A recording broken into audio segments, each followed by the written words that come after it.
Saya akan membahas mengenai secure remote access dengan menggunakan MUVPN atau kita sering sebut istilahnya di WatchGuard itu Mobile User VPN.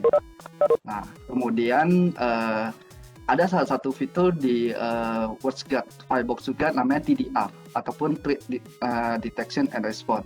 Nah, gimana kita mengintegrasikan TDR ini dengan Mobile User VPN? Kemudian juga ada solusi dari WatchGuard namanya MFA ataupun WatchGuard Outpoint. Nah, gimana kita mengintegrasikan ketiga solusi ini? Ya, oke.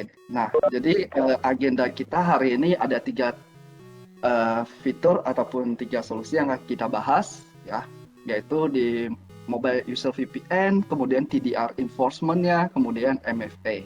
Ya, nanti saya akan sharing sedikit juga apa sih license yang dibutuhkan. Kemudian kita juga nanti akan live demo mengenai cara konfigurasi dan testing untuk integrasi ketiganya. Ya, oke. Nah, jadi untuk yang pertama saya akan bahas mengenai Mobile User VPN ataupun MUVPN. Ya. Nah, jadi fungsi utama dari WatchGuard MUVPN ataupun Mobile User VPN ini adalah untuk mengamankan konektivitas dari user-user yang mobile ataupun yang berada di luar kantor untuk terkoneksi ke jaringan kita yang ada di kantor. Nah, jadi VPN ini merupakan sebuah layer security tambahan di mana kita bisa mengakses secara dari public network ke internal network kita. Ya, tapi secara amannya gimana? Oke. Nah, kemudian ya VPN ini ya membuat koneksi yang aman antara dari endpoint ataupun user, mobile user, ke network corporate kita, baik dimanapun mereka berada. Ya, dan untuk VPN ini ya jalan di atas network layer. Jadi banyak sekali yang bertanya, Pak, bisa nggak kalau saya VPN dari endpoint ini dapatnya IP-nya sekian? Nah, karena operatingnya itu di network layer. Jadi kalau kita di CCNA itu sering bahas namanya OSI 7 layer. Nah, OSI 7 layer, network layer ini termasuk salah satunya, di mana ini adalah layer 3. Ya. Jadi kalau udah layer 3, berarti MAC address-nya itu nggak akan bisa lewat. Jadi kita sudah tidak bisa mengenai itu MAC-nya berapa ketika udah sampai di VPN server. Ya. Dan sistem mobile VPN ini ya client base. Ya, jadi ada agent ataupun ada konfigurasi di endpoint yang harus kita konfigur sebagai client dan ke WatchGuard VPN-nya sebagai VPN server. Ya, oke. Nah, jadi dengan mobile VPN ini tentunya memudahkan karyawan ya dimanapun mereka berada itu bisa mengakses ke data ataupun server ataupun jaringan corporate kita secara aman.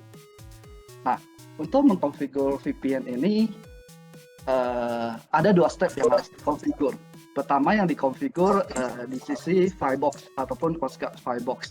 Kemudian yang kedua di sisi klien. Ya. Nah, kemudian di semua tipe Firebox itu untuk mobile user VPN. Dan untuk yang sudah menggunakan M-Series maupun T-Series, secara VPN license itu sudah all in. Jadi misalkan saya menggunakan tipe M370, bawaannya berapa user mobile VPN yang saya bisa gunakan itu sudah all in. Sebentar, kayaknya ada yang belum mute ya.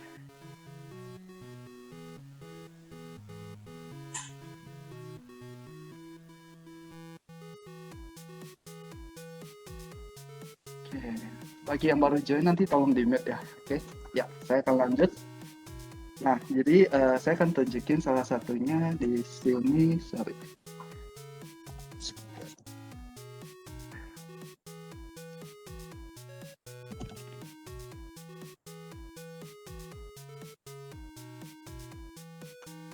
Ataupun nanti bisa cek di datasheet ya.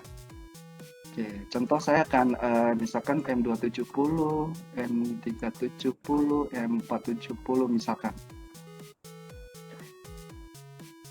Nah, kita bisa lihat di sini untuk mobile VPN, bawaan setiap tipe itu sudah dibuka semuanya. Jadi misalkan kalau saya menggunakan M270, maksimal mobile VPN user saya bisa gunakan untuk 75 user.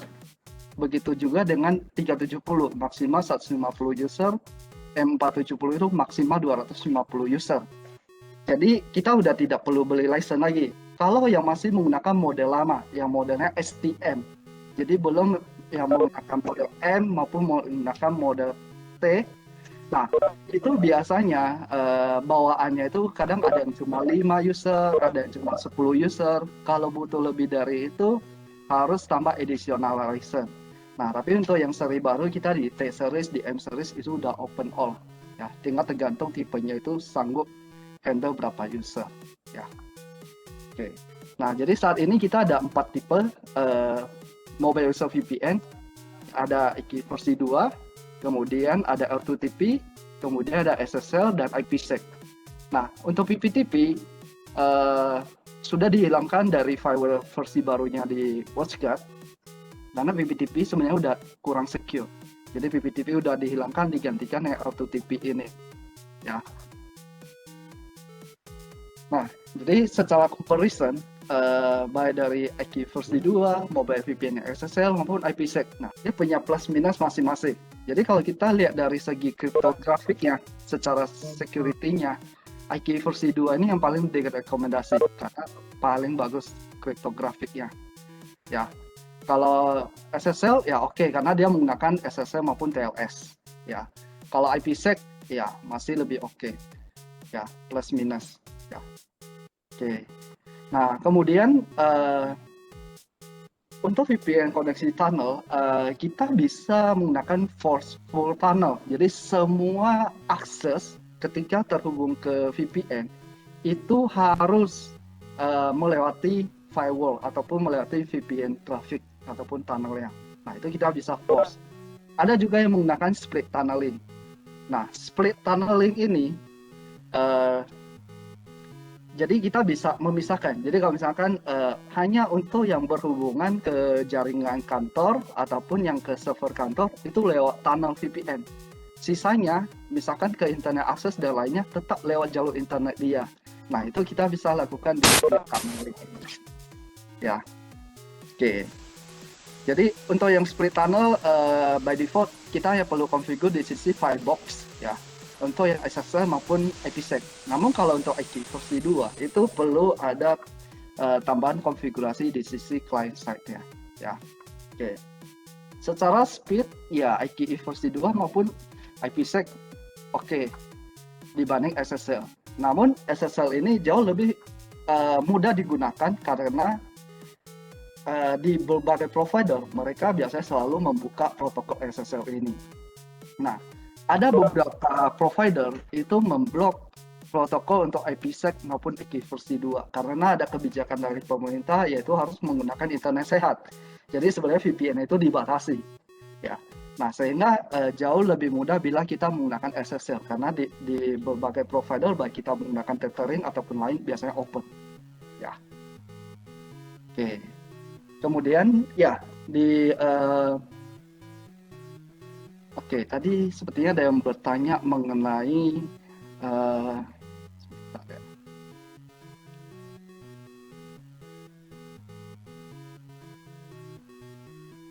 Oke, nah jadi kalau yang ini misalkan copy file dari server ke local PC sangat lambat. Kenapa speed copy file dari server ke local PC sangat lambat seperti no response jika menggunakan VPN?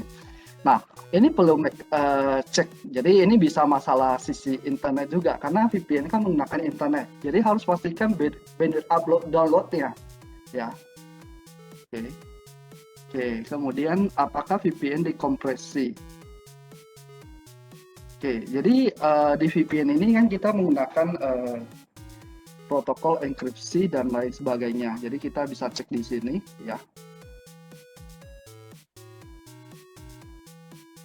Sebentar. Nah, jadi untuk enkripsi ini ada beberapa algoritma yang bisa digunakan di dalam WatchGuard untuk yang firewall terbaru saat ini ya. Oke. Nah, jadi saya akan lihatin salah satunya misalkan kita lihat di SSL. Sorry, saya akan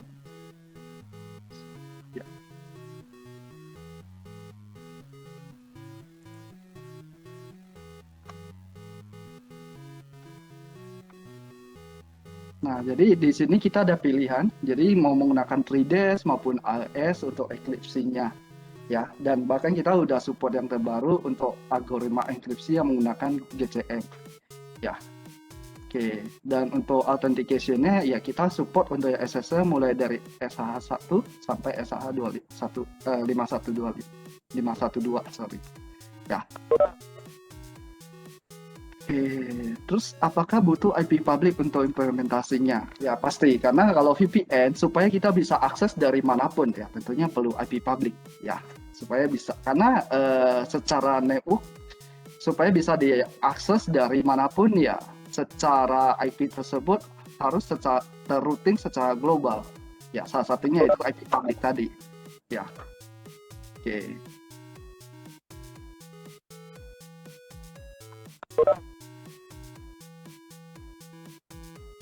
Iya, jadi ini ada banyak faktor ya Pak Edi Sutanto. Untuk file sharing, jadi file sharing itu bisa jadi tadi yang saya share yaitu masalah internet, di mana ya, jadi di mana ketika kita mengcopy file dari server ke klien, oke, berarti dari sisi server adalah melakukan upload dan sisi klien adalah melakukan download. Ya, nah tergantung speed dari internet kantor berarti karena server yang mengupload kan karena copy dari server ke klien ya. Nah upload speed internet kita berapa besar ya. Kemudian di sisi lain juga speed dari disk rate-nya karena copy itu kan memakan speed throughput dari hard disk-nya, jadi ada banyak faktor ya. Oke, saya akan lanjut. Nah, hari ini untuk mobile VPN, mobile user VPN, saya akan ambil salah satu, yaitu di SSL. Karena SSL ini yang paling fleksibel maupun mudah digunakan dimanapun. Karena protokol ini yang biasanya terbuka di semua provider. Ya. Dan untuk mobile user VPN SSL ini sistemnya adalah client server base. Dan di sini harus ada klien yang terinstall di sisi endpoint ataupun di sisi remote user ya. Oke. Kemudian dengan menggunakan mobile user VPN SSL ini ya, jadi kita bisa memproteksi user kita yang akses via internet ke kantor secara aman ya. Kemudian ya, kita sudah menggunakan protokol TLS untuk MFVPN SSL ini ya. Oke. Selanjutnya ya saat ini kita sudah menggunakan versi TLS di mana TLS ini merupakan penerus dari protokol yang SSL. Jadi SSL ini sudah banyak ditemukan celah keamanan, jadi lebih direkomendasi menggunakan TLS. Ya. Oke. Nah, jadi untuk konfigur mobile user VPN SSL yang menggunakan firewall versi 12.3 ke atas ya, jadi itu sudah ada pilihan. Jadi kalau tadi sempat lihat sekilas, ketika saya konfigur di sini itu langsung muncul widget ya. Oke. Nah di sini kita punya opsi ya, startup di sini kita mau konfigur menggunakan widget atau menggunakan manual konfigurasi. Jadi sebelum keluar firewall versi ini kita konfigur semua manually secara manual ya, jadi nggak ada widget base. Nah untuk yang 12.3 ke atas itu udah menggunakan widget dan dikasih opsi mau menggunakan widget ataupun manual ya. Apa yang perlu disetting di sisi mobile user VPN yang SSL ini ya. Oke, jadi yang pertama harus punya IP. Jadi IP ini adalah IP public, di mana IP public ini yang digunakan oleh remote user kita untuk connect ke IP ini untuk melakukan koneksi VPN. Ya, jadi bisa by IP, bisa by domain. Kalau menggunakan domain harus pastikan domain ini meresolve ke IP publicnya si IP firebox-nya. Ya, yang bisa di reach oleh remote user. Oke. Nah, ini poin pertama yang harus kita konfigur di sisi mobile user VPN. Nah, kemudian yang kedua yang harus kita konfigur adalah dari segi network dan IP pool. Nah, segi network di sini ya bisa berhubungan dengan routing ataupun network yang diizinkan, resource yang diizinkan. Kemudian IP pool. Jadi IP pool ini adalah ketika yang remote user itu connect ke VPN.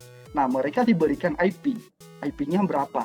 Nah, kita perlu buatin IP pool-nya untuk mereka. Ya. Dan kemudian ketiga yang harus dikonfigur adalah authentication-nya. Jadi mereka autentikasinya itu menggunakan apa, database apa. Jadi autentikasi usernya, mau integrasi dengan LK atau menggunakan integrasi dengan radio server. Ataupun, saya nggak punya itu, mau integrasi ke server-server tadi, belum ada deployment. Jadi kita bisa menggunakan Firebox-nya sebagai authentication server. Nah, jadi di sini nanti kita bisa setting opsinya.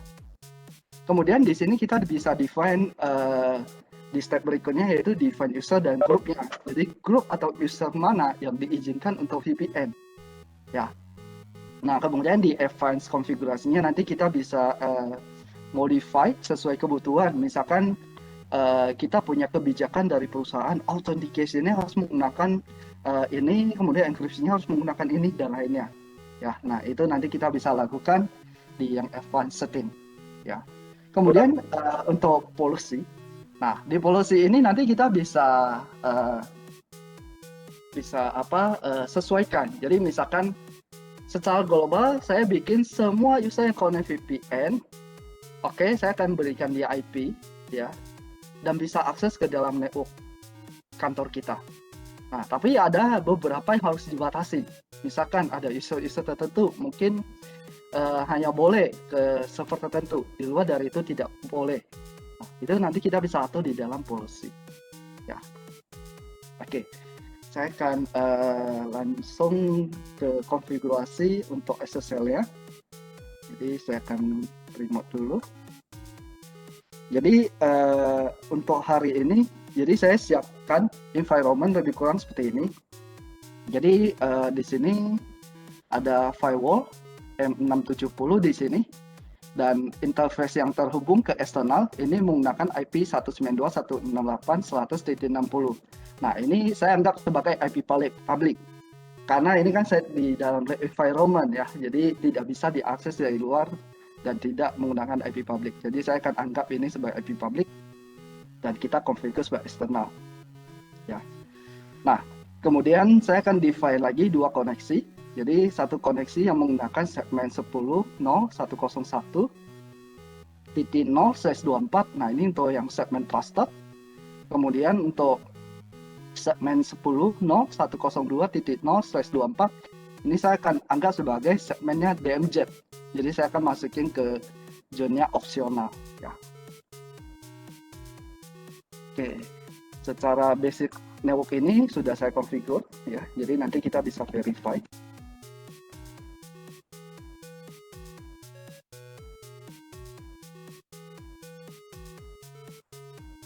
Kita juga bisa lihat di sini. Jadi port 0 ya, 0 yang terhubung ke eksternal ini ya sudah dikonfigur dengan IP 60. Kemudian di sini sebenarnya dua ini dalam satu port yang sama ya. Saya hanya memisahkannya dengan VLAN ya. Nah, jadi VLAN di sini, VLAN yang 101 ya, saya masukin zone-nya ke trusted. Kemudian yang 102 zone-nya ke opsional ataupun DMZ. Ya, kita bisa lihat konfigurasi basicnya dulu di sini. Oke, jadi di sini yang ke internet. Jadi kalau di WatchGuard itu yang terhubung ke internet, kita bisa pilih interface type-nya eksternal ya. Oke. Dan ini IP eksternalnya. Oke. Kemudian di port yang ke-7 saya configure trunking. Jadi untuk VLAN. Jadi di sini saya udah setting dua VLAN 101 dan VLAN 102. Kelihatan di sini zone-nya trusted sama opsional ya. Nah, untuk configure VPN, mobile user VPN SSL tadi, kita bisa ke menu VPN ya. Jadi di WatchGuard kita punya tools ini offline, jadi akan lebih memudahkan buat kita melakukan setup ya tanpa mengganggu live production.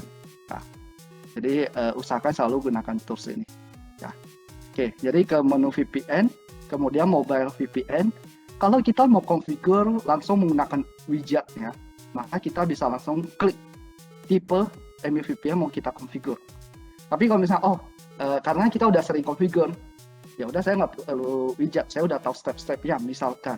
Nah, maka kita bisa ke get started ini. Nanti kita bisa pilih manual configuration. Ya, oke. Hari ini saya akan tunjukin cara konfigurasi menggunakan manual configuration ini.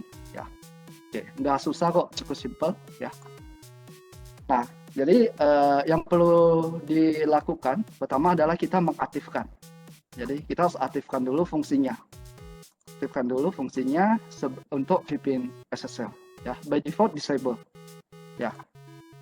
Dan by default untuk mobile VPN SSL ini IP pool-nya selalu menggunakan network ini by default.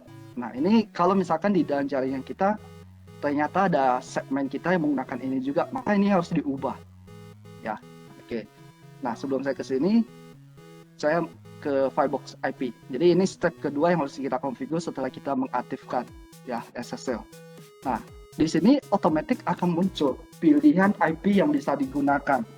Jadi ketika tadi kita mengkonfigur interface-nya sebagai eksternal, maka otomatis itu akan muncul ke dalam list. Jadi kalau saya punya lebih dari satu ISP yang saya konfigur di sini, maka akan muncul lebih dari satu pilihan di list tadi. Ya, oke, saya balik ke sini. SSL, oke, activate. Nah, karena cuma satu, ya tidak ada opsi lain, jadi saya cukup pilih ini. Nah, terus kemudian di bagian networking dan IP pool, ini bagian ketiga yang harus kita setting.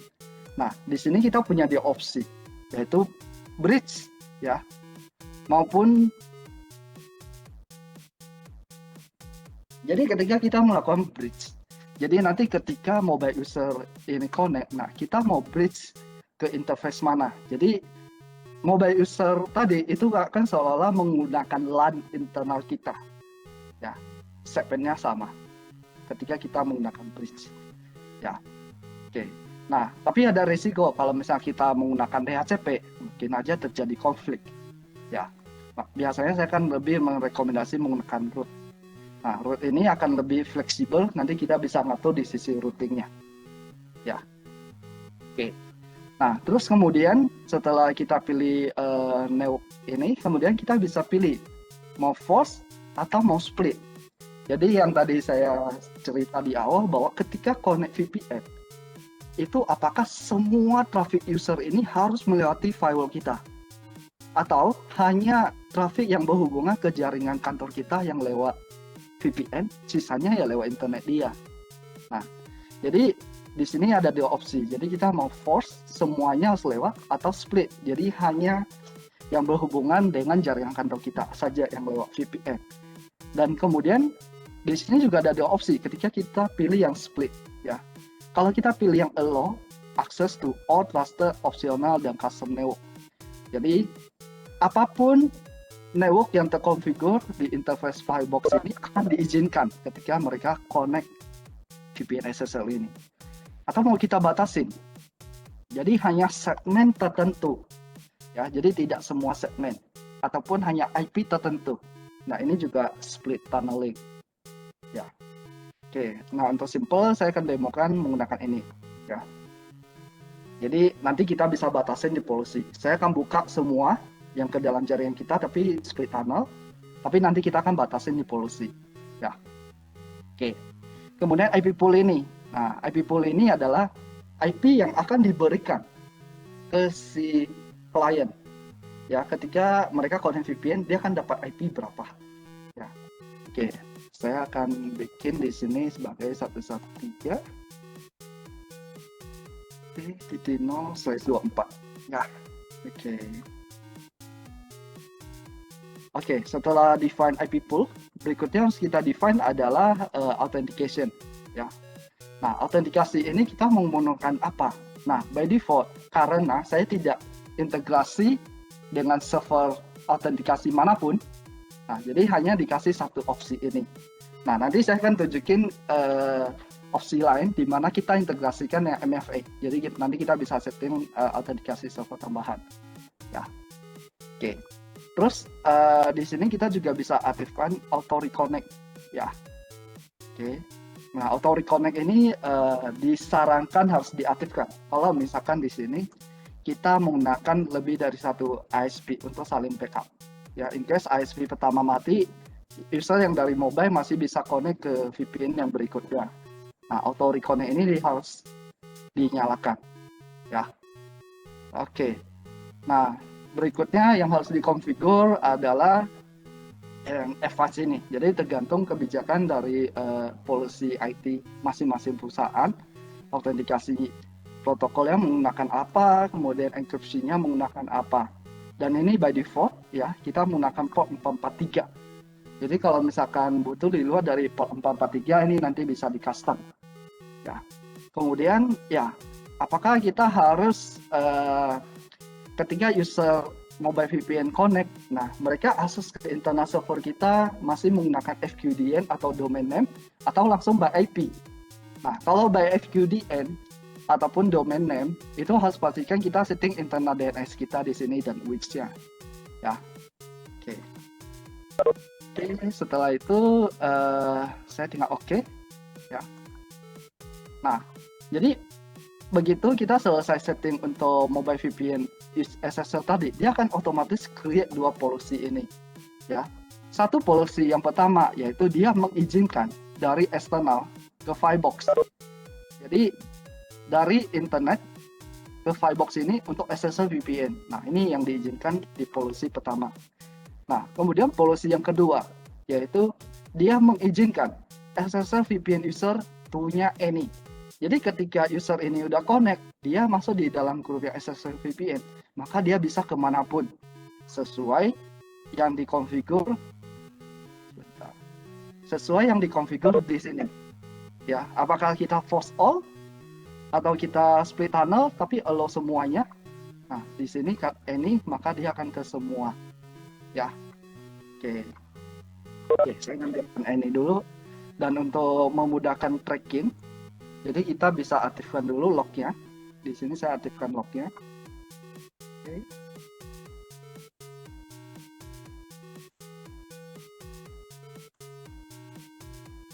Oke.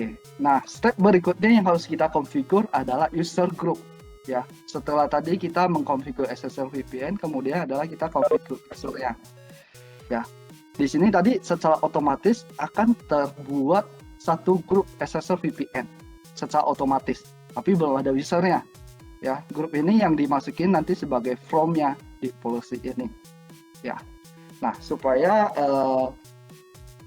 bisa diakses, maka saya akan bikin satu user, namanya misalkan VPN user.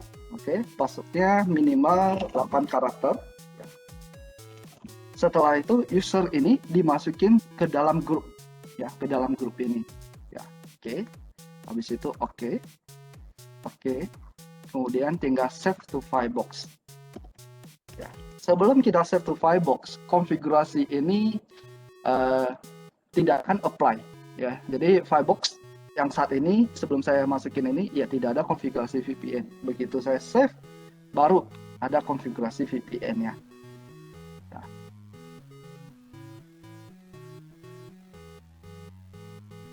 Oke, sorry.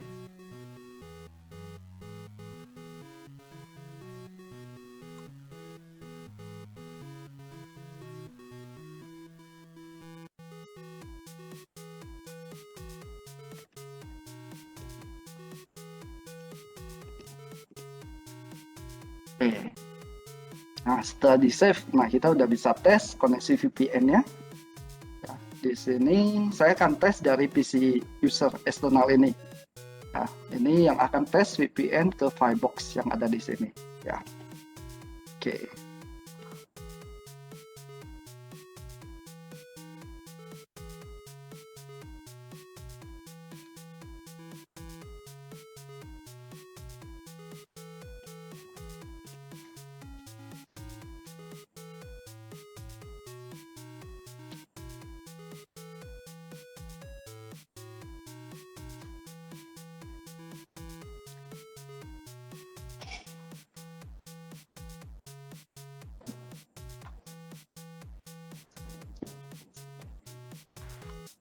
Oke, ya kita bisa cek IP-nya.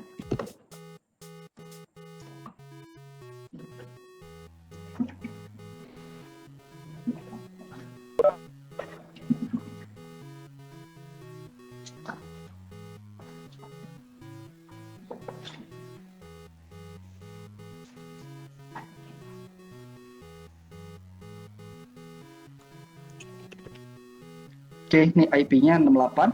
Ya, saya akan simulasi. Saat ini kita akan tes ping ke dalam, apakah bisa? Harusnya tidak bisa karena belum VPN. Kita akan simulasi seolah ini dari luar. Ya. Oke, 0, 1, 1, 1. Ya, harusnya tidak bisa. Oke. Nah, jadi bagi user yang belum terinstall SSL VPN-nya, itu nanti bisa mengakses ke IP public. Ya. Jadi ada dua cara, mau download dari Firebox-nya atau software-nya, atau langsung ke WatchGuard. Jadi di WatchGuard ini ada software download, ya bisa download dari sini, VPN kliennya.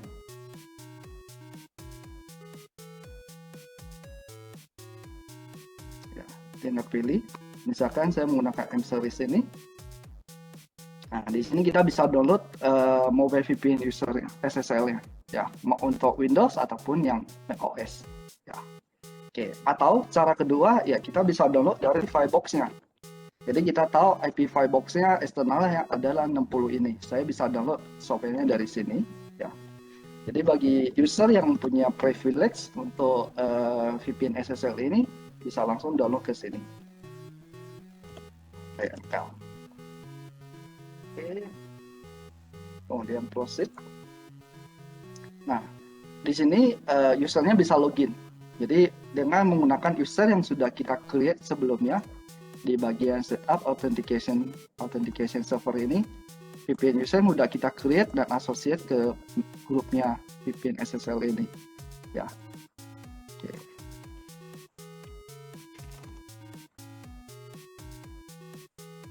Oke. Nah, di sini klien yang menggunakan Windows bisa download software Windows-nya, kalau yang menggunakan Mac bisa download Mac-nya.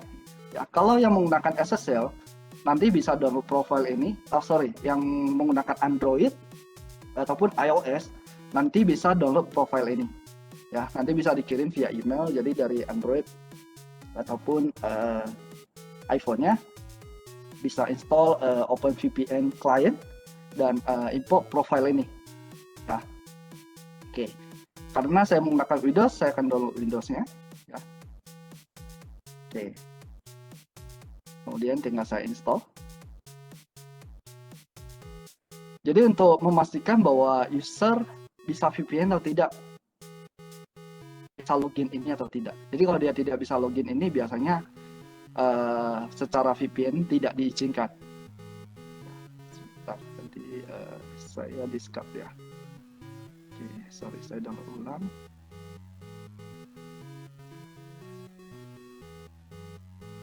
Oke, tadi download, tinggal saya jalankan. Ya, jadi cukup simple, installnya tinggal ngikutin step widgetnya aja, cukup simple.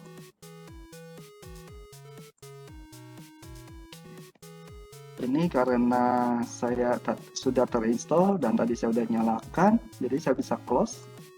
Ya.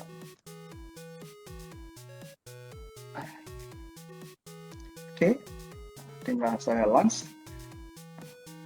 Jadi di sini saya bisa login, ya, menggunakan user yang tadi saya sudah create, yaitu VPN user tadi.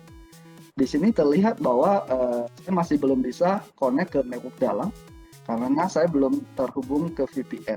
Ya. Saya akan balik lagi ke VPN.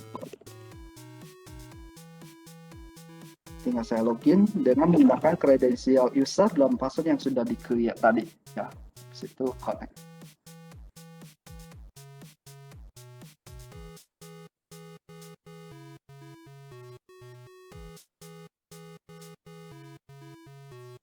Oke, nah, sekarang kita bisa lihat VPN statusnya. Ya, klik kanan, di sini kita bisa lihat status. Ya, jadi kelihatan di sini IP pool yang tadi kita setting adalah 10.0113. Ya, oke. Kemudian ya di sini ketika user ini connect, dia dapatnya IP 2. Dan kemudian port yang digunakan enkripsi authentication protocol, ya, usernya apa ada di sini. Nah, by default DNS karena tadi kita tidak configure, dia akan menggunakan yang global yang kita configure di dalam Neo configuration. Jadi di sini kita configure DNS berapa ataupun width-nya berapa, akan mengikuti secara otomatis ke sini. Bila kita tidak define, ya, bila tadi kita tidak define DNS yang di sini, ya. Oke.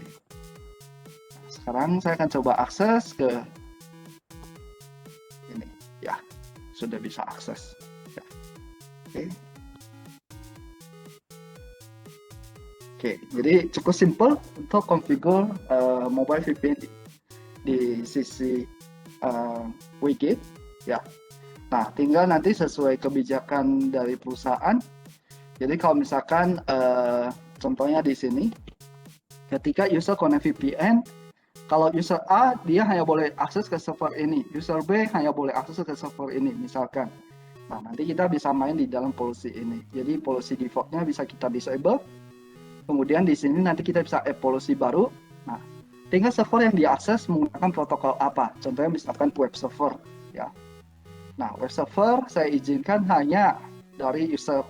Misalkan dari user, kita bisa pilih usernya, VPN user yang tadi kita clear. Oke.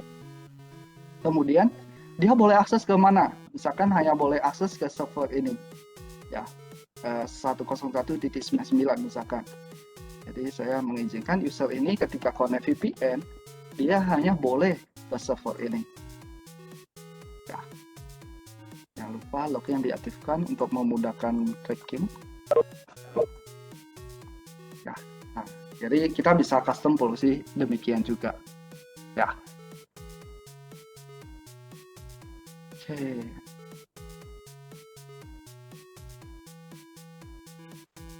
Oke, saat ini untuk Linux yang di SSL setahu saya belum. Jadi yang kita support yaitu Windows dan Mac, kemudian yang mobile device. Nah, untuk Linux nanti mungkin bisa menggunakan tipe berbeda, seperti misalkan IKE versi 2 ataupun FTP.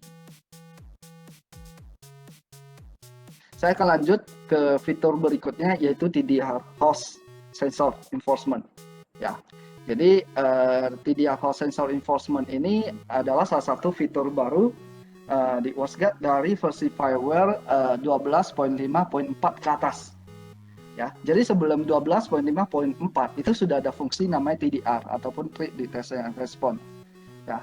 Threat Detection and Response ini adalah salah satu fitur di Firebox dan di endpoint yang diinstal dengan agent TDR host sensor ini untuk mengidentifikasi malware maupun ransomware. Nah, jadi dengan fitur TDR host sensor enforcement ini, ketika user connect VPN ke Firebox, kita akan cek device yang connect ke VPN ini terinstall host sensor atau tidak. Ya, kalau tidak, kita akan tidak izinkan dia untuk connect ke dalam network kita. Ya. Nah, jadi membuat yang connect VPN ke kantor kita lebih secure. Jadi kita memastikan bahwa mereka terproteksi dengan TDR sebelum connect ke dalam jaringan kantor kita. Ya. Jadi kalau ketika mereka connect VPN, nah maka secara otomatis WatchGuard Firebox ataupun firewall itu akan komunikasi ke host sensor yang terinstall di endpoint melalui port ini 33.000, dan dia juga akan mengecek. Jadi TDR account UUID. Jadi ketika kita install TDR host sensor, nah kita perlu ada TDR account ini. Nah UUID-nya itu sama nggak sih dengan kita configure? Ya. Oke. Kemudian ya opsional. Jadi kita bisa cek misalkan dia harus menggunakan operating system apa untuk connect VPN ini. Kalau tidak menggunakan operating system ini, maka tidak boleh connect. Nah, ini kita bisa lakukan di TDR host enforcement ini. Ya. Oke. Nah, jadi cara kerjanya begitu ada user yang connect VPN ke Firebox. Nah, user tersebut pertama harus dicek sih dari autentikasinya, kemudian grupnya diizinkan atau tidak. Oke, begitu dia connect, maka di sini akan diberikan one way communication doang. Jadi hanya satu arah, yaitu dari Firebox ke mobile device ataupun user. Nah, di situ akan dicek melalui port 33.000 ini. Nah, Firebox WG ini akan verifikasi user ataupun endpoint yang connect ini menggunakan TDR account UID yang kita configure di Firebox atau bukan. Ini nanti saya tunjukkan di konfigurasinya. Ya, kalau bukan, maka sampai step ini sebenarnya udah ditolak ya koneksinya. Nah, kemudian secara opsional, kalau misalnya kita mendefine, oh ini harus menggunakan operating system ini. Ya, kalau operating systemnya beda, maka step ini juga koneksinya akan di blok aksesnya. Ya, oke. Kemudian TDR dan host sensor ini akan menggunakan TDR authentication key. Jadi mereka harus menggunakan key yang sama. Ya, untuk bertukar komunikasi tadi untuk pengecekan, negosiasi dan lainnya. Ya, jadi authentication-nya harus sama.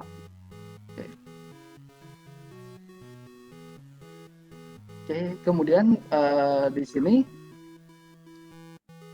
cara terminate-nya gimana dan kapan dan kenapa di terminate ya. Ketika user yang connect VPN ke Firebox, nah itu tidak bisa Firebox-nya tidak bisa ngomong dengan TDR host sensor. Ya, mungkin ya TDR-nya tidak terinstall atau terinstall ternyata tidak jalan atau port 33.000-nya ternyata tidak aktif.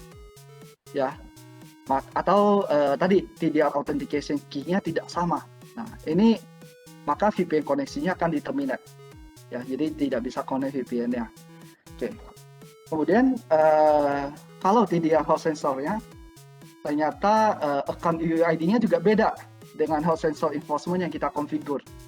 Ataupun kalau tadi kita mengaktifkan operating systemnya minimal harus operating system apa, ternyata tidak match, maka VPN koneksinya akan diputuskan. Ya, oke. Dan kalau setelah semua kriteria tadi sudah dipenuhi oleh VPN user, jadi TDR account UID-nya sama, TDR account authentication-nya sama, dan lainnya. Nah, maka VPN koneksinya akan diberikan akses. Ketika udah connect, si VPN-nya tidak akan di-terminate jika ketika connect usernya menghapus TDR-nya ataupun prosesnya dimatikan. Ya, jadi kalau udah terbentuk maka tidak dicek lagi. Tapi sebelum terbentuk VPN-nya itu akan dicek. Ya, oke. Nah, untuk konfigurasi TDR host enforcement ini beberapa step yang perlu kita lakukan. Jadi kita ada configure di dua sisi. Satu configure di sisi TDR cloud-nya, kemudian satu lagi di sisi Firebox-nya. Ya, ada dua yang harus kita configure. Ya, dan kemudian kita juga harus memastikan operating system compatibility-nya. Jadi nanti bisa cek di TDR release note-nya ataupun datasheet OS apa yang kita support untuk bisa install di TDR. Ya, setahu saya kalau dari Windows minimal dari versi Windows-nya 8.1 ke atas. Ya, oke, nanti bisa cek di release note. Kemudian kita harus configure TDR account. Jadi pastikan juga Firebox kita punya license untuk TDR. Jadi kalau Firebox kita tidak punya license TDR, otomatis fitur ini kita tidak bisa aktifkan.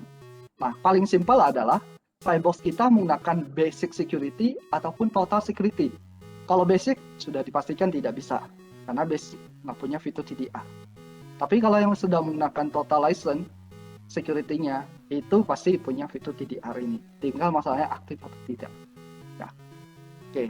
Nah, kemudian di sisi klien, install TDR host sensor. Ya, kemudian ya configure VPN, ya configure grupnya juga untuk VPN yang harus diaktifkan TDR host sensor ini. Nah ini lebih kurang ada 5 tahap yang harus kita configure. Ya, nanti saya akan tunjukin juga. Oke. Kemudian configure TDR host sensor enforcement ini, ya. Jadi yang tadi saya cerita di awal kita harus configure di sisi TDR cloud-nya, host sensornya harus kita setting. Kemudian di sisi firebox-nya, TDR host sensor enforcement-nya atau TDR enforcement-nya kita aktifkan, dan kemudian enable di mobile VPN-nya. Ya. Nah, ini konfigurasi di sisi TDR cloud-nya. Jadi di dalam salah satu menu konfigurasi TDR itu kita bisa aktifkan ya host sensor enforcement for VPN. Nah, ini harus kita aktifkan. Kemudian by default dia akan generate random key. Key ini nanti bisa kita copy dan paste ke firebox. Atau kalau kita tidak mau menggunakan key ini, ya kita bisa manual create key-nya. Ya. Oke. Tunjukin di sini. Di default.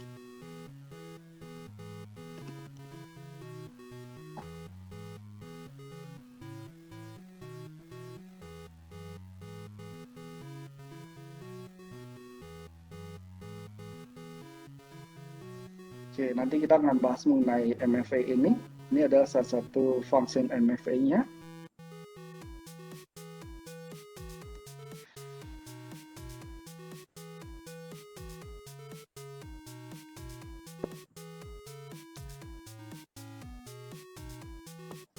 Oke.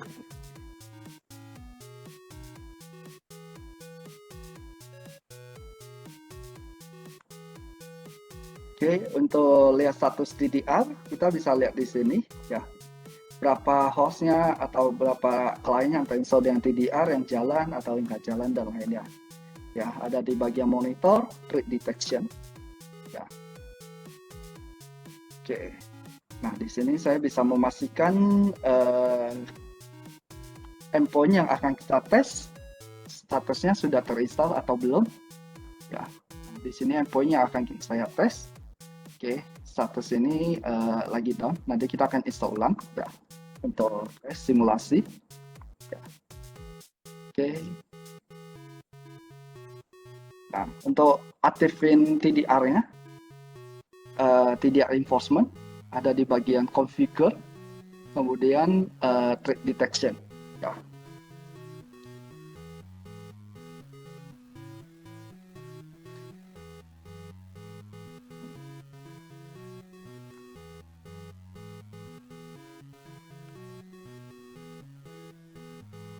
Oke, kemudian di bagian setting ini bisa scroll ke bawah. Di sini ada Firebox VPN Validation. Ya, jadi di sini harus pastikan fitur Enable Host Sensor Enforcement ini aktif. Ya, kemudian di sini begitu kita aktifkan dia otomatis mengenerate key. Ya, key ini yang nanti harus kita gunakan untuk dikonfigur di sisi Firebox. Ya, jadi kalau misalkan kita tidak mau menggunakan key ini, ya kita bisa custom. Nanti ketik aja di sini key-nya mau menggunakan apa. Ya, habis itu di save. Saya akan copy dulu ke Notepad. Ini. Oke, save. Ya, untuk yang menggunakan license Total Security itu bawaan default sudah punya TDR ya. Oke, nah ini step pertama yang kita configure ya. Oke, kemudian step kedua yang harus kita configure adalah di sisi Firebox ya. Di sisi Firebox ini nanti kita bisa ke menu policy manager tadi, ke menu subscription service, kemudian threat detection. Nah, di situ nanti kita bisa aktifkan TDR ini. Nah, kemudian enable host sensor enforcement-nya ya, kemudian account ID ini ya. Oke. Saya akan close dulu karena tadi kita sempat modify. Saya akan ambil konfigurasi dari WG-nya, dari Firebox-nya.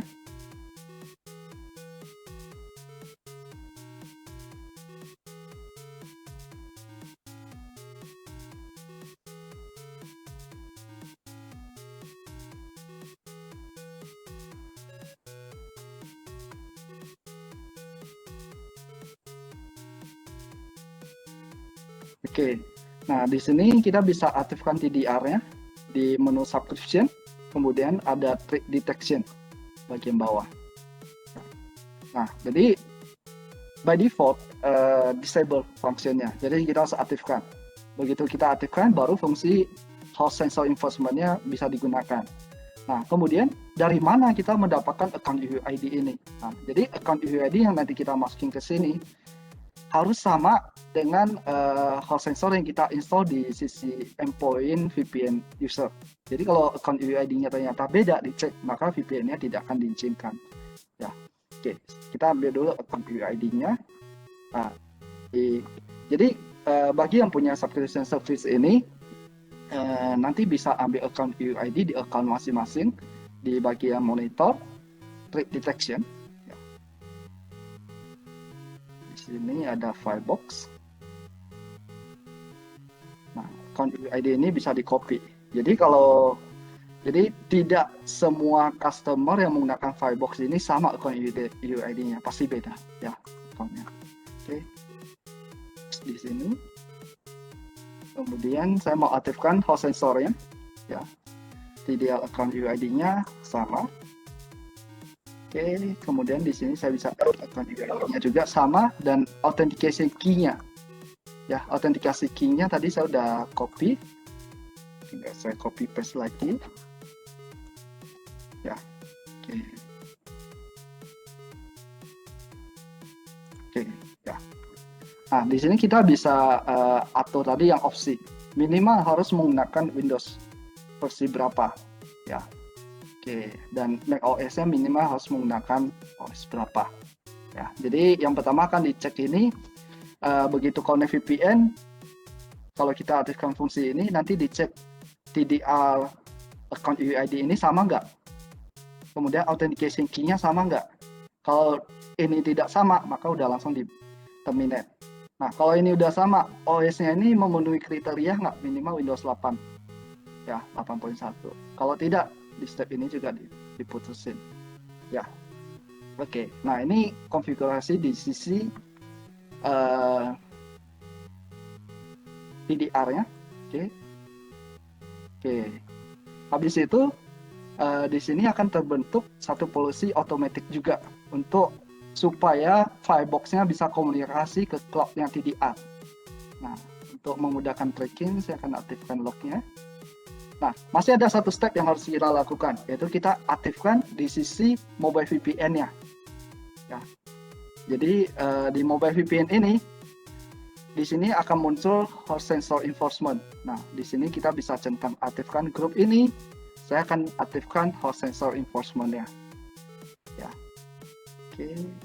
Nah, sebelum saya save, saya pastikan dulu sisi klien tadi udah terinstall TDR dulu.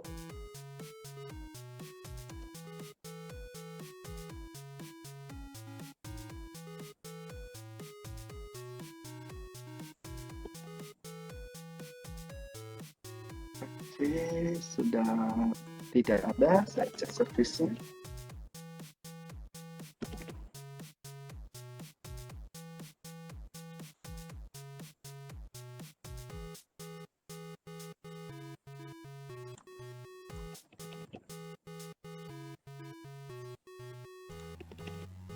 Oke, jadi account ini TDR-nya sudah saya hapus, jadi tidak ada TDR di sini. Ya. Oke, saya akan disconnect dulu VPN-nya. Oke, kemudian saya save konfigurasi tadi. Jadi VPN yang tadi kita setting tidak ada yang saya ubah, kecuali saya mengaktifkan host sensor enforcement. Jadi harusnya user tadi bisa connect, tapi karena host sensor enforcement ini saya aktifkan dan endpoint ini belum ada TDR, maka harusnya di block aksesnya. Ya. Saya save to Firebox.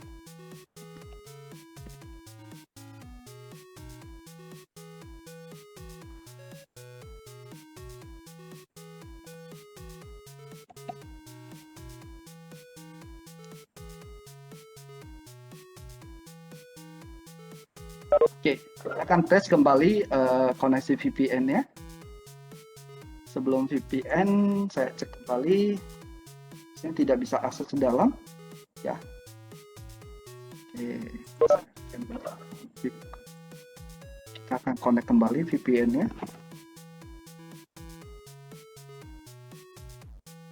Dan nanti kita juga bisa cek di Firebox System Manager ya, tentang lognya juga. Ya, ini VPN-nya kalau kita lihat connect ya.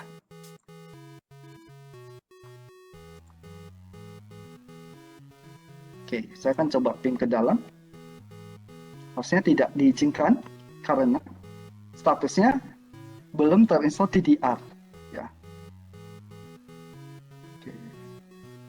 Di sini kita bisa lihat ada log message-nya. Jadi status di sini pingnya di deny ya, unhandled external packet.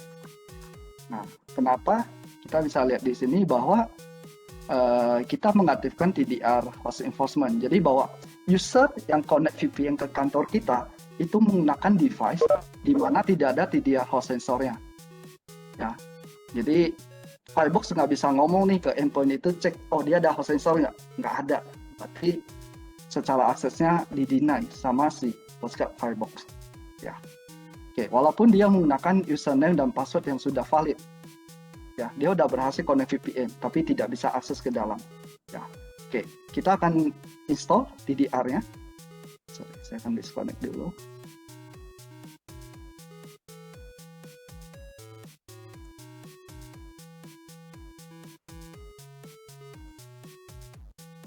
Oke, di sini saya sudah download home sensor ya.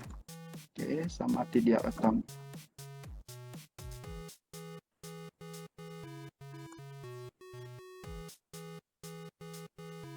Jadi sebentar kita mastiin dulu TDR account-nya sama. Jadi kalau TDR account-nya tidak sama, otomatis dia akan connect nantinya ya. Oke, belakangnya B5 ya. Oke, benar. Oke.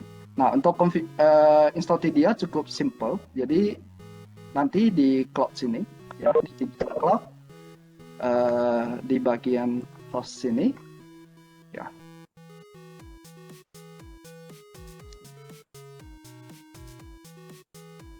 Oke, bisa download host sensor ya. Di sini ketika download host sensor kita bisa pilih ya host sensornya OS-nya apa. Ya, kemudian di sini ada account UID ya sama controller address, ini di copy. Karena nanti waktu install butuh dua informasi ini ya. Dan informasi ini yang akan digunakan untuk mengecek tadi ya. Oke, karena saya sudah download dan saya sudah copy, tinggal saya install ya. Tinggal ikutin widgetnya aja. Nah, di sini dia akan minta informasi account ID, copy paste, kemudian controller address-nya, copy paste. Oke, habis itu install.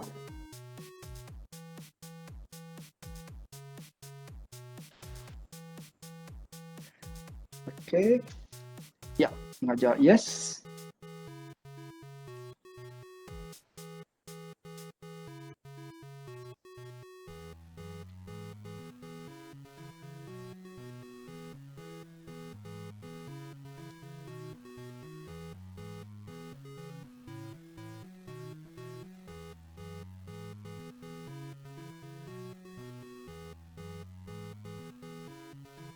Oke, tinggal finish. Nah, nanti di sini bisa lihat status TDR-nya kalau sudah nyala. Ya.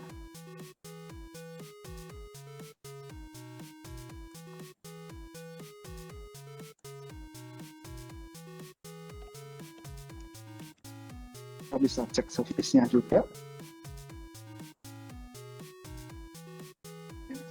Lagi proses. Saya cek Postcard TDR, ini udah running. Ya. Oke, di sini statusnya sudah connect terhubung ke cloud. Ya. Oke, nah kita bisa tes kembali lagi VPN-nya. Tadi ketika kita connect VPN, kita juga tidak bisa akses karena kena enforcement tadi ya. Oke, saya akan connect kembali VPN-nya.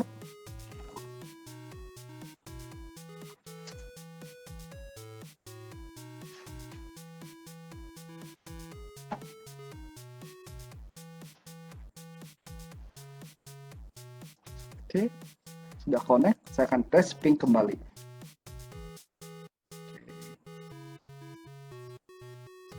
Saya cek di lognya.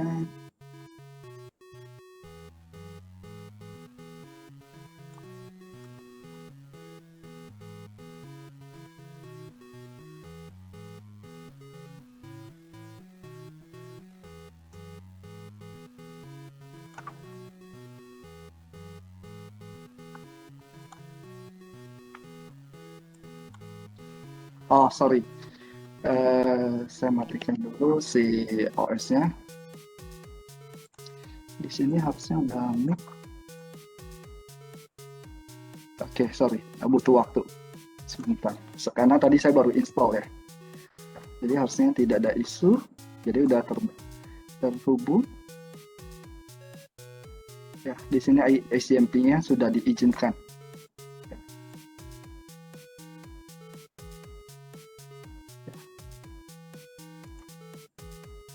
Oke. Nah, jadi dengan adanya TDR host sensor enforcement feature ini, kita bisa memastikan bahwa yang terhubung ke VPN kita itu adalah user yang menggunakan device yang sudah secure, ya, yang sudah menggunakan TDR ini. Karena salah satu fungsi TDR adalah mengamankan endpoint itu dari ancaman malware maupun ransomware. Ya, oke. Oke, jadi tadi kita udah aktifkan di cloud TDR, kemudian di sisi firebox-nya kita configure, dan di sisi VPN-nya juga kita configure. Nah, perlu di note adalah untuk TDR ini kan hanya bisa diinstal di atas PC ataupun laptop. Jadi hanya bisa di atas Windows, Mac, dan Linux untuk TDR-nya. Ya, oke. Jadi kalau misalkan kita juga punya user-user yang connect VPN secara menggunakan mobile device, misalnya menggunakan Android ataupun iOS, maka untuk groupingnya nanti itu harus dipisah. Jadi bikin grup tersendiri untuk mobile device Android maupun iOS, ya, supaya mereka tidak kena enforcement TDR ini karena mereka tidak bisa diinstal TDR. Ya, oke. Jadi harus dipisahkan grup mereka. Oke. Nah, ini tadi sudah configure, ya. Jadi cukup simple. Configure di sisi TDR cloud-nya. Jadi kita harus aktifkan konfigurasi TDR untuk melakukan enforcement di sisi cloud. Ya. Dan key-nya harus sama. Jadi kalau key-nya tidak mau menggunakan ini, kita bisa custom, ya. Oke, dan kemudian configure di sisi firebox-nya. Yang harus diaktifkan pertama adalah TDR-nya dulu. Ya.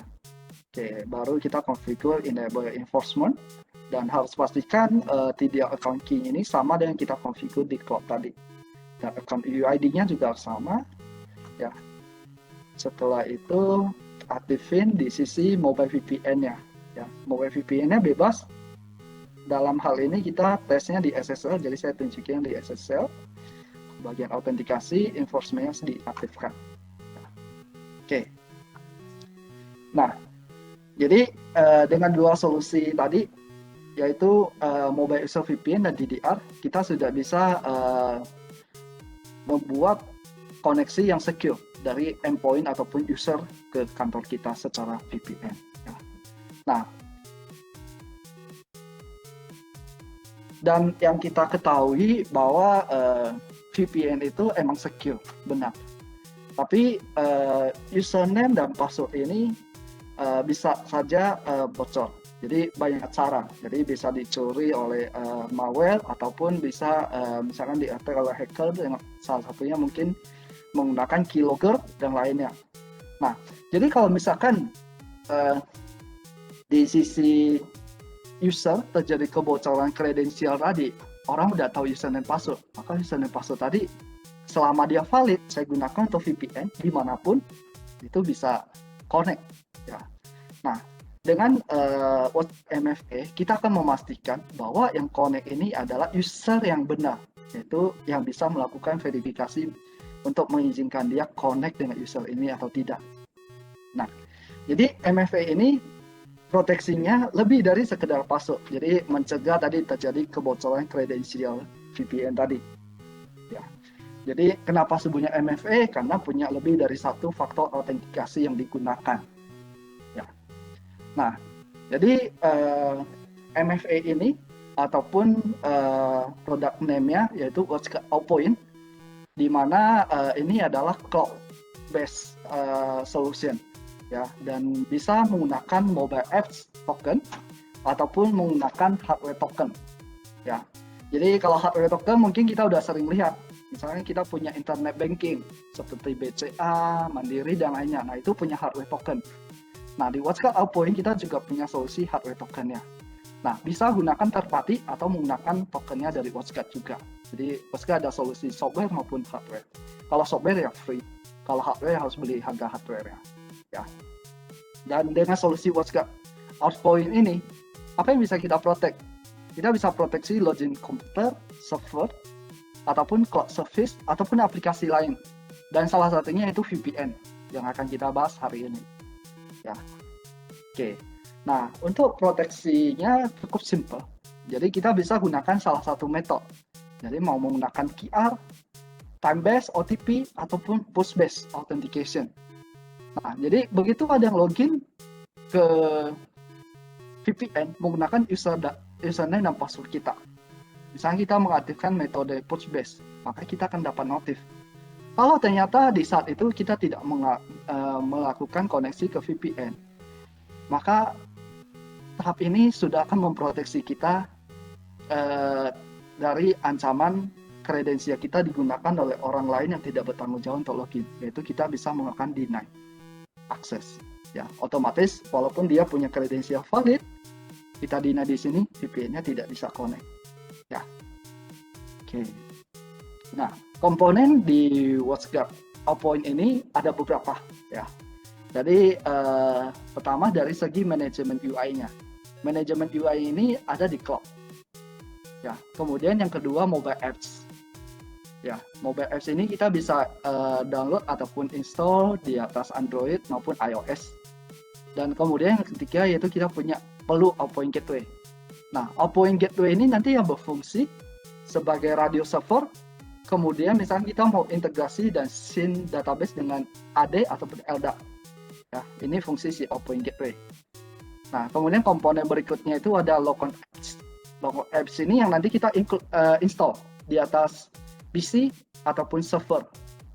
Ya, jadi misalkan ketika kita login PC, biasanya masukin username password, nanti akan muncul MFA-nya. Nah, itu local apps yang harus kita install.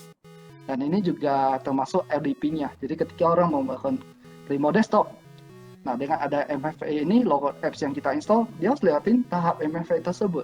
Kalau tidak bisa lewatin, walaupun dia punya valid kredensial, juga tidak bisa digunakan untuk login. Dan kemudian juga ada agent untuk ADFS. Jadi ini biasanya untuk federation dengan Active Directory. Biasanya ini untuk single sign-on web, ya. Oke, kemudian kalau kita punya remote web service. Jadi di Windows Server ataupun server Windows lainnya, kita bisa aktifkan remote desktop dengan menggunakan web base.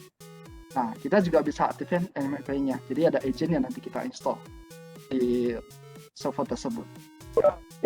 Oke, jadi ini komponen yang dibutuhkan atau dikonfigur. Kemudian secara license, ya seperti yang tadi saya cerita di awal bahwa dia menggunakan cloud base. Jadi sistemnya ada subscription base. Jadi tiap tahun kita akan renew. Ya. Kemudian untuk menggunakan ini kita harus aktifkan dulu pertama license Outpoint ini di sisi WhatsApp account kita. Setelah itu kita akan punya cloud access. WhatsApp cloud access-nya untuk melakukan konfigurasi dan lainnya. Dan ya, pas ketika kita misalkan mau menggunakan solusi ini, kita harus pastikan jumlah user yang perlu menggunakan MFA ini. Karena license-nya berdasarkan user. Ya. Jadi satu user ya satu license. Tapi satu user bisa menggunakan berapa aplikasi, misalkan remote desktop, VPN dan lainnya, itu tidak dibatasi. Jadi license-nya adalah per user. Oke. Nah, konfigurasi step yang harus kita konfigur, ya. Pertama adalah resource-nya. Jadi kita mau protect apa? Contohnya hari ini kita akan konfigur untuk VPN. Jadi resource-nya saya menggunakan apa? Misalkan saya akan integrasi dengan menggunakan Radius. Maka di sini akan kita pilih untuk resource-nya. Oke. Nah, kemudian setelah define resource, kita harus define group-nya. Setelah define group, define user-nya. Oke. Dan kalau misalkan kita integrasi dengan Active Directory ataupun lainnya, nah kita perlu konfigur external identity ini. Ya. Kemudian gateway. Gateway di sini nanti kita akan gunakan untuk integrasi dengan WhatsApp Firebox. Jadi kita akan install Outpoint Gateway ini. Dan token. Jadi kita bisa gunakan software maupun hardware token. Ya, oke. Nanti kita akan configure ini.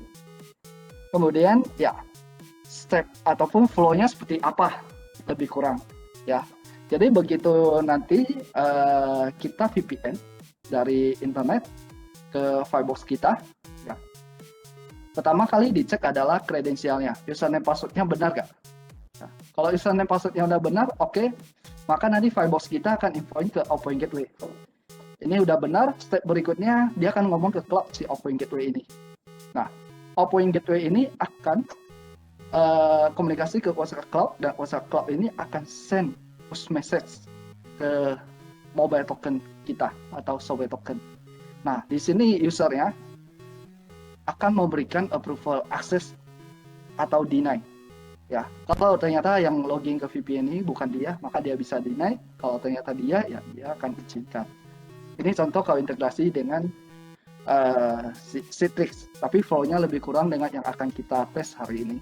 Ya, nanti lebih kurang seperti ini. Kalau saya connect VPN, username passwordnya udah valid, maka saya akan diberikan push message ini. Nah, saya dapat ini karena si Outpoint Gateway yang sudah menginfokan ke WhatsApp Cloud bahwa ini loginnya udah berhasil. Ya. Oke, kita akan masuk ke konfigurasi MFA-nya. Nah, jadi untuk MFA juga menggunakan cloud yang sama. Jadi di sini kita menggunakan WhatsApp Cloud, ya. Ada di menu monitor service Outpoint kalau kita mau melihat status license ataupun resource yang kita gunakan, terus aktivitas loginnya berhasil atau tidak, nanti kita bisa cek di sini. Ya, untuk configure juga sama, kita ada di configure, kemudian di Outpoint. Ya, oke. Jadi step pertama yang harus kita define adalah di resource. Ya, oke. Jadi di resource ini kita bisa create. Kebetulan saya udah add di sini. Nah, kalau belum, nanti kita bisa ke menu sini, karena saya akan melakukan integrasi. Ya. Di sini saya tunjukin. Jadi saya akan melakukan integrasi si Firebox ini ketika user ini connect VPN. Itu integrasi dengan Outpoint Gateway ini dengan menggunakan protokol Radius. Ya, jadi nanti Outpoint Gateway ini sebagai Radius server, Firebox kita ya sebagai Radius client. Ya. Oke, makanya di sini ada opsi Radius Client. Ya, oke. Kemudian add resource. Nah, resource di sini kita bisa kasih nama, misalkan Firebox M670 ataupun apa yang mudah dihafal. Kemudian di sini ada Radius Client Trusted IP ataupun FQDN. Nah, oke. Jadi Outpoint Gateway saya komunikasi melewati segmen ini. Mungkin yang baru join bisa di-mute. Okay. Ya, jadi Outpoint Gateway ini akan komunikasi dengan si Firebox ini melalui segmen ini. Jadi saya akan menggunakan IP interface ini sebagai Radius client-nya, yaitu 10.101.1 di interface Firebox. Ataupun kita bisa cek di sini, interface-nya di sini. Ya, 101.1. Ya, ini saya akan jadikan dia sebagai Radius client. Oke. 10.101.1 ya. Oke. Karena tadi saya udah configure sebelumnya, maka akan muncul konflik di sini. Tapi saya tunjukin stepnya aja ya. Oke. Kemudian di sini kita mau menggunakan grup dari mana? Nah, karena saya tidak synchronize dengan Active Directory, saya bisa menggunakan Outpoint Group. Kalau misalkan saya mensynchronize dengan Active Directory, maka saya bisa pilih yang grup bawah ini. Ya, saya akan pilih yang pertama. Kemudian di sini kita harus masukin secret key-nya. Ya, secret key ini nanti akan kita configure di sisi Firebox. Jadi di Firebox ini nanti kita harus aktifkan. Ini saya close dulu ya, buka yang baru supaya tidak timpal konfigurasi yang tadi kita demo.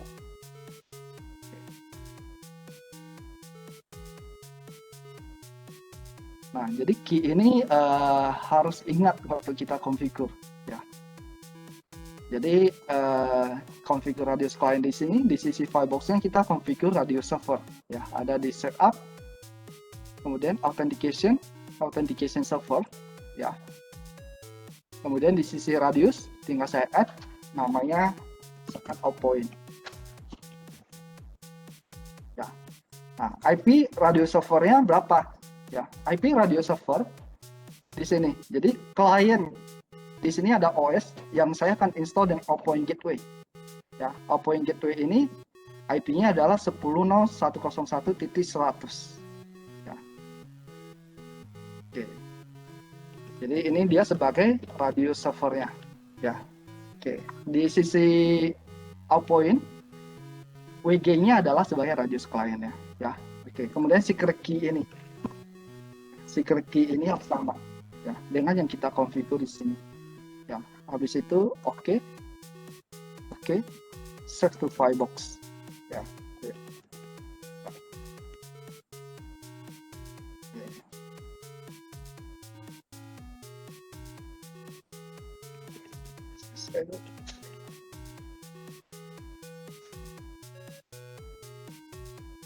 Oke, tapi saya belum aktifkan untuk login menggunakan MFA di sisi Firebox baru authentication-nya ya. Oke, nah ini step pertama yang kita configure. Kalau sudah configure dia akan muncul di sini ya. Nah, tadi saya cancel karena sebelumnya saya udah configure ya. Oke, nah step kedua yang kita configure yaitu di grup ya. Kita bisa define grupnya. Ya, di sini kita bisa kasih grup, misalkan grup text. Habis itu save.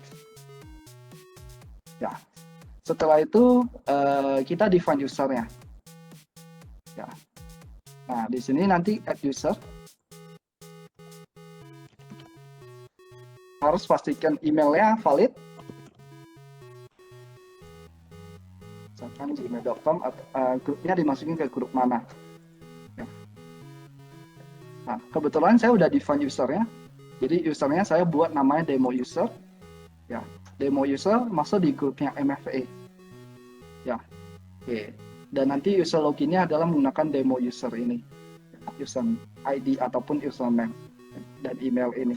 Nah, begitu saya create user ini, maka user nanti akan dapat notifikasi email untuk melakukan aktivasi. Ya, saya nanti akan tunjukin satu kali lagi aktivasi ini. Ya, oke.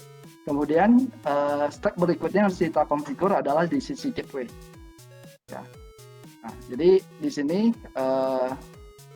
nanti kita bisa install gateway-nya. Oke. Saya cek dulu di sisi kliennya. Oke. Gateway-nya saya akan install di PC ini 10T. Oke.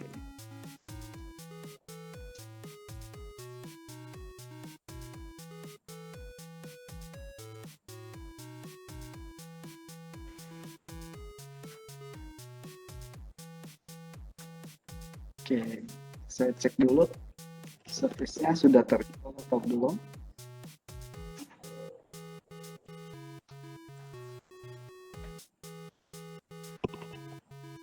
Oke, karena saya sudah install di sini sebelumnya, saya akan coba uninstall dulu. Ya.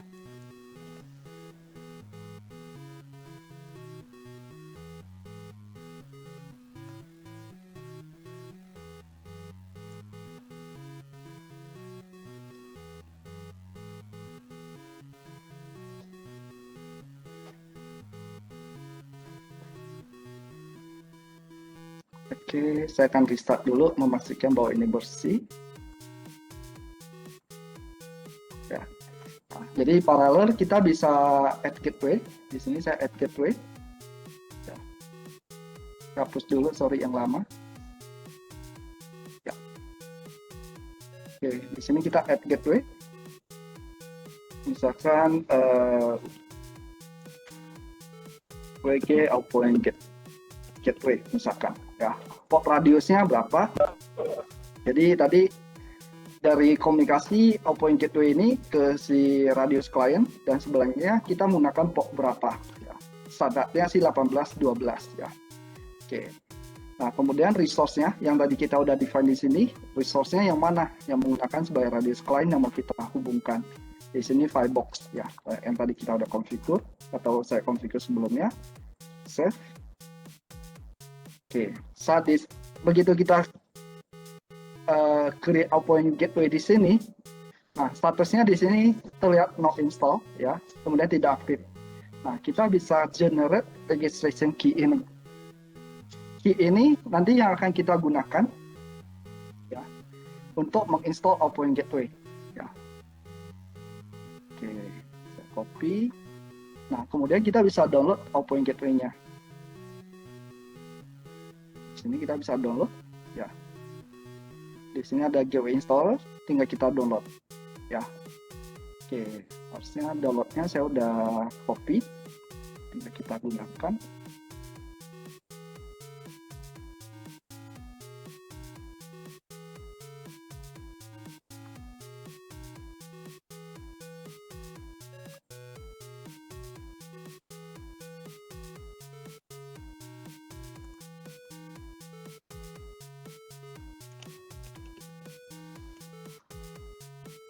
Saya kan pasti copy ulang key-nya, mastiin nggak salah, 2 ya. Oke.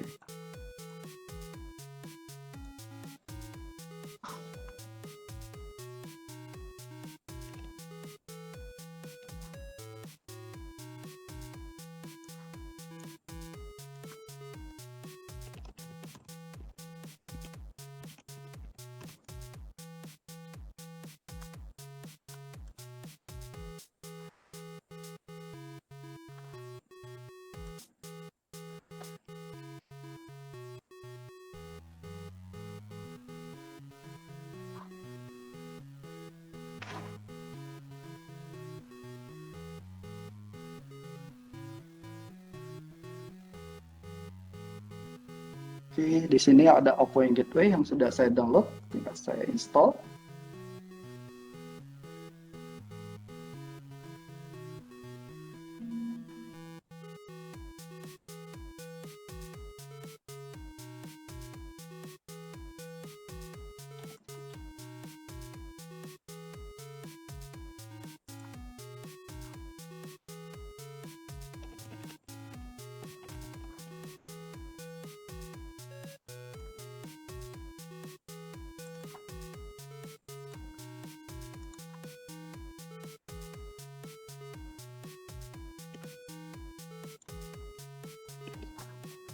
Oke, nah kita perlu registration key yang tadi kita generate di sini.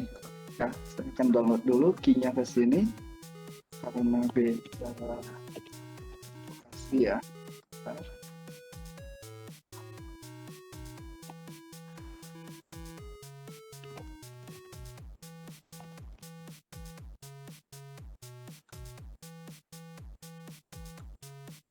Key-nya. Jadi harus pastikan key ini valid. Kalau key-nya salah, nanti installnya bisa fail. Ya. Oke, habis itu tinggal install.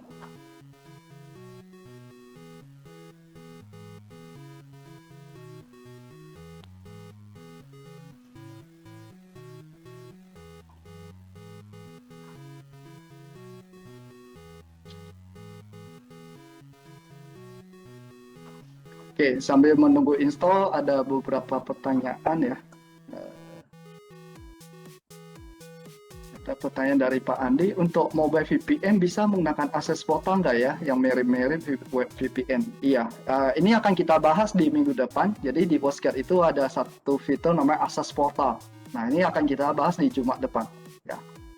Oke, kemudian Outpoint sendiri, apakah bisa menggunakan daftar dari Firebox autentikasi?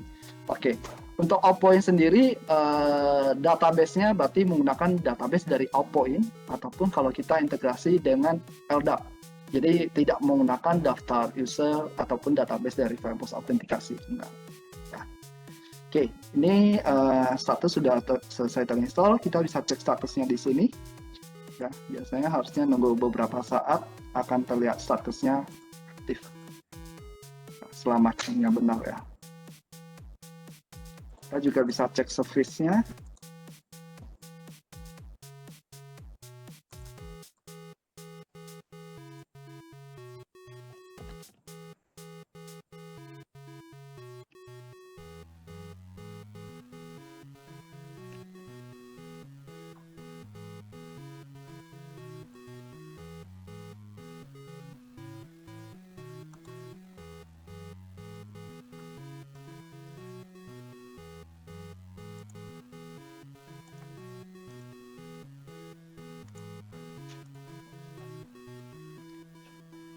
Kalau untuk fresh install harusnya cepat. Ini kan sebelumnya saya udah install, kemudian uninstall.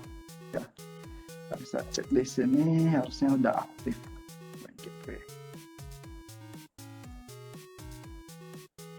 Udah connected statusnya, ya.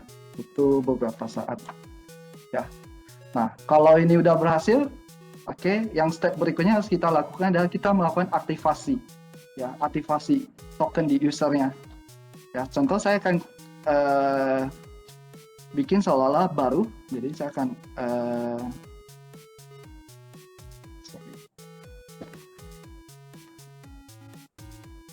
jadi begitu kita create user ini, saya akan simulasi seolah baru, jadi dia akan dapat satu email untuk setting password, kemudian satu lagi untuk aktivasi tokennya. Ya, saya akan bikin dua ini, ya. Oke. Nah, jadi di sini saya punya, oke.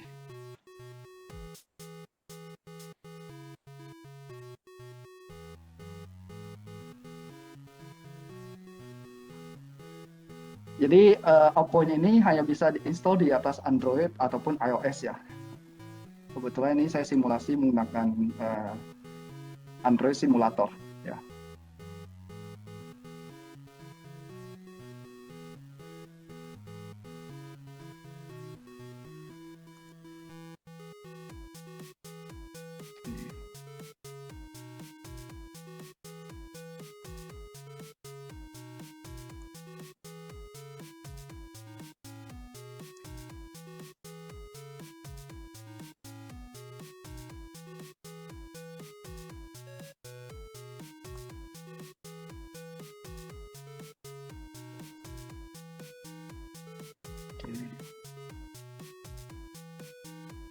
Jadi bagi yang mungkin baru pertama kali melihat Oppo ini, nah untuk download Oppo-nya sebenarnya bisa ke Play Store ya.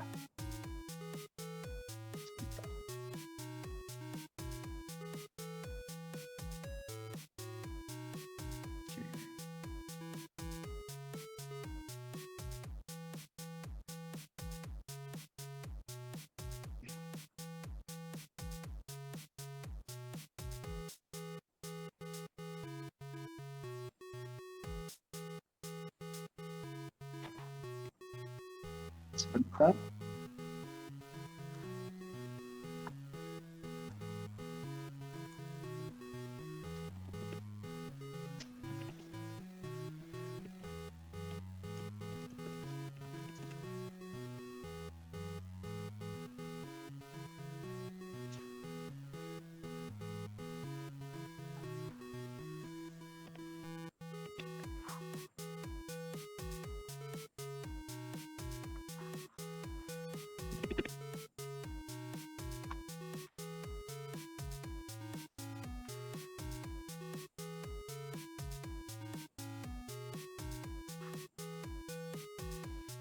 Kebanyakan password kayak lupa, sebentar ya.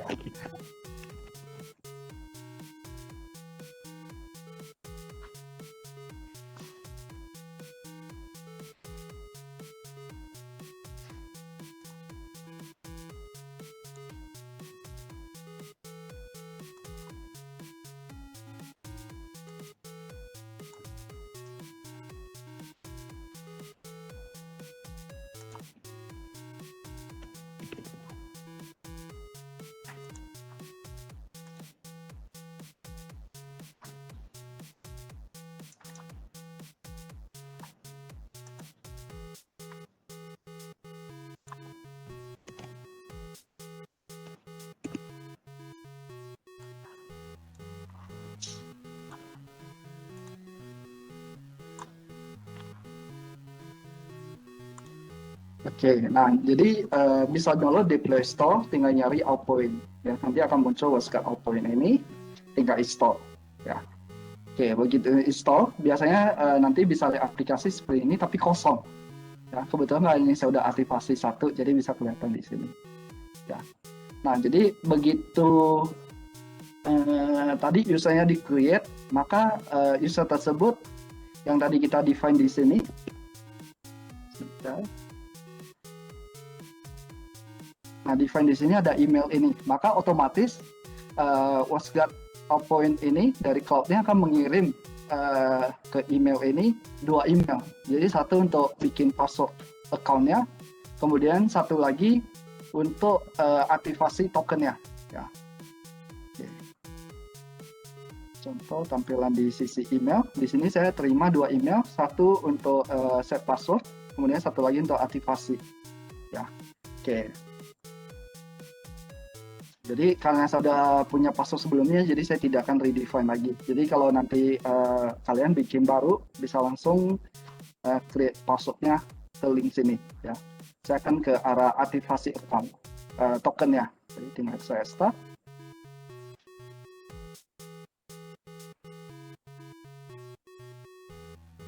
Oke, kemudian di sini kita bisa activate, ya, activate tokennya. Jadi lihat di sini saya udah punya token, ya. Belakangnya 4FE42. Jadi kita bisa lihat di sini yang token ini. Saya akan generate satu new token lagi, ya.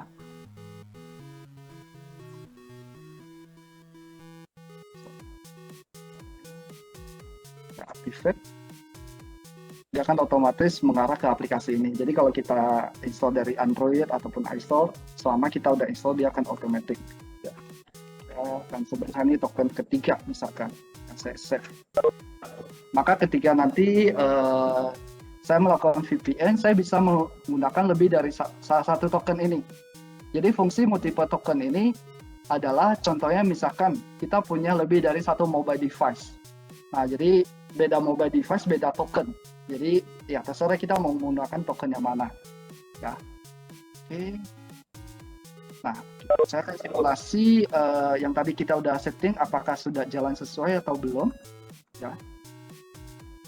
Oke, dari sisi use sini kita bisa tes simulasi. Saya akan disconnect dulu VPN-nya. Disconnect. Kita bisa tes dari dalam, dari internal PC kita, yang PC ini, sorry. Saya akan simulasi dari dalam untuk autentikasi menggunakan MFA, apakah sudah berhasil connect atau tidak. Nah, kita bisa ke Firebox-nya untuk melakukan autentikasi.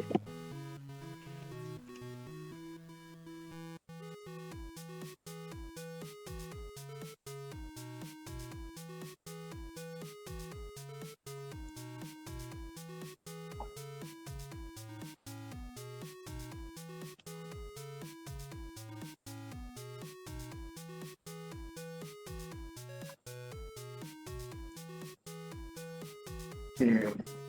By default autentikasi policy-nya tidak aktif, jadi kita cek di sini tidak ada policy untuk 4100. Jadi harus pastikan kalau kita mau tes autentikasi policy-nya nyala.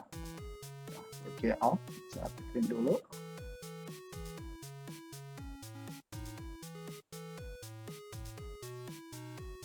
Buat menggunakan tracking, jangan lupa enable log-nya. Oke, habis itu saya save.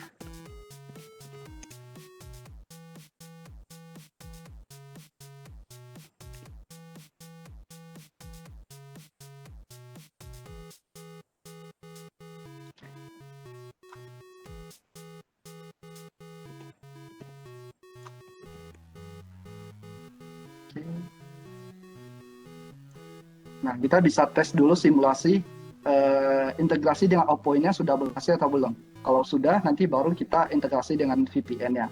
Jadi kita bisa cek dulu user yang tadi kita create, namanya demo user. Oke, saya akan login dengan demo user. Password yang saya udah create sebelumnya. Oke, sebentar, saya kecilin dulu.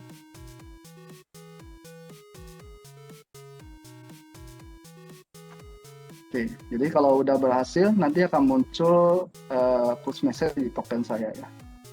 Oke, coba login.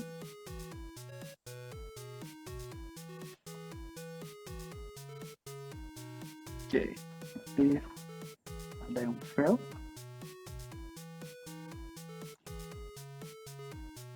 Cek passwordnya dulu.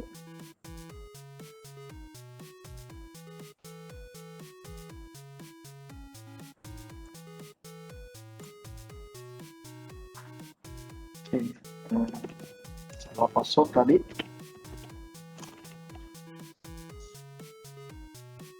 Saya tes login.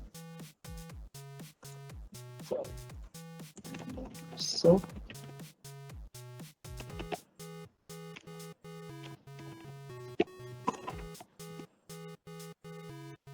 karena udah di reset tadi ya, coba saya reset dulu passwordnya.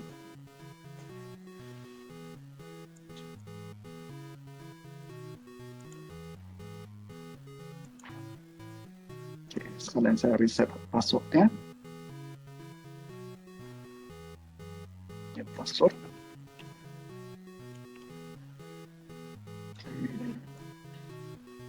Angka misalkan oke,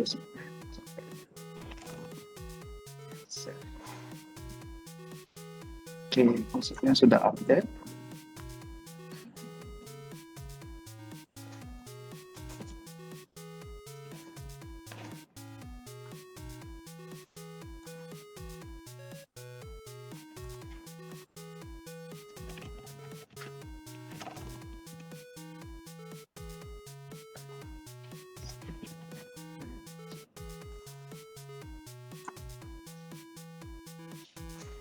Sama authenticator.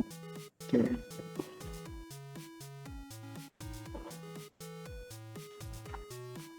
Oke.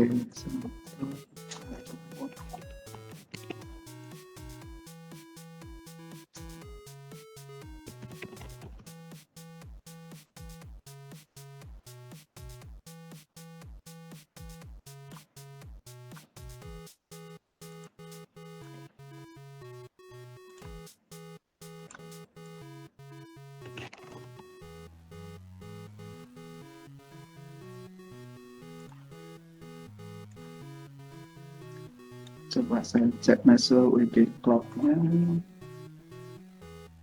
Radius, oke. Authentication key-nya coba saya lihat sebelumnya dengan yang saya setting beda. Autentikasi key-nya saya ubah. Masuk. Oke, saya samain dulu.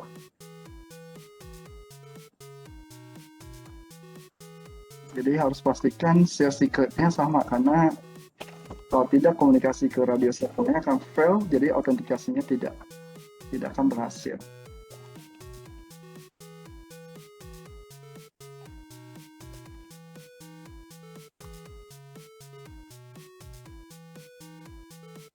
Oke. Tes login kembali.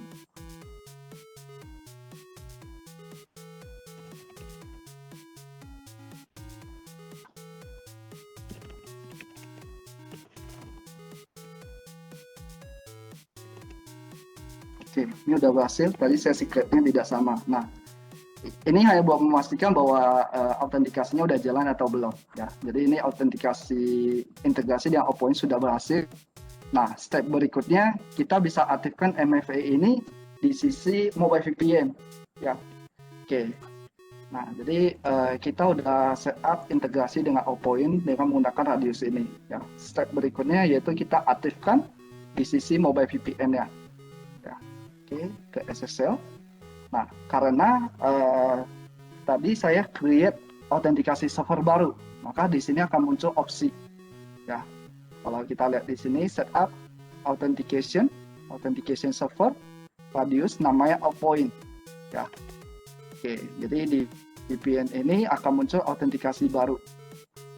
Ya, namanya Oppoint. Ya, tinggal saya centang. Oke. Kemudian di sini saya tinggal define OK.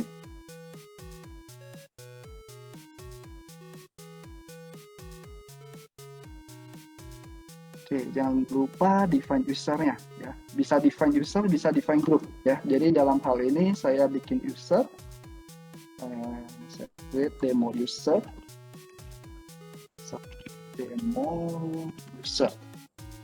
User ini autentikasinya menggunakan dari server Oppoint ya, supaya kita bisa define di sini di SSL sini autentikasi, saya izinkan demo user ini untuk bisa connect VPN. Ya, oke. Habis itu oke, save to Firebox.